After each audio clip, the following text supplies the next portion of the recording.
kesadaran berbangsa dan bernegara yang rendah. C. Tidak toleran. D. Penyalahgunaan kekuasaan. 2. Kasus pelanggaran hak warga negara menurut UU Nomor 9 Tahun 1998 tentang kemerdekaan menyampaikan pendapat di muka umum. Kemerdekaan menyampaikan di muka umum adalah hak dari seorang warga negara. A.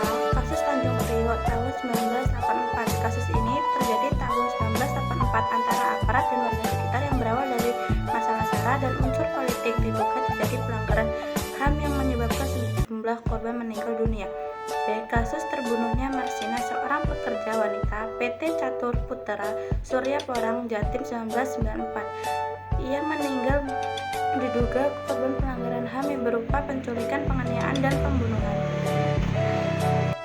3. Kasus terbunuhnya wartawan Udin di Harian Umum Darnas 1996 Jakarta. 4. Peristiwa Aceh. Peristiwa yang terjadi di Aceh sejak tahun 1990 telah banyak memakan korban baik dari pihak aparat maupun penduduk sipil yang tidak berdosa. Peristiwa Aceh diduga dipicu oleh unsur politis. 5. Peristiwa penculikan para aktivitas politik 1998. 6. Peristiwa Trisakti dan Semanggi 1998.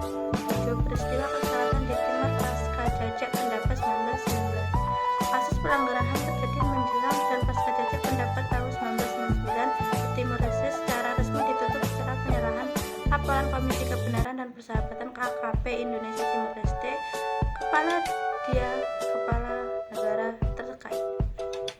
8. Kasus Ambon tahun 1999 diduga berawal dari masalah sederhana yang kemudian berkembang menjadi persoalan SARA.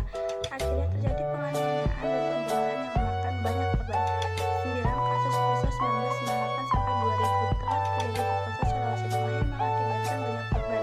Kasus ini diakhiri dengan dibentuknya Forum Komunitas Umat Beragama FKAUB di Kabupaten Poso. Kasus Bom Bali 2002. Terjadi peristiwa pemboman di Bali yaitu tahun 2002 sampai 2005. Tersebut menelan banyak korban rakyat sipil baik dari negara asing maupun warga negara Indonesia sendiri.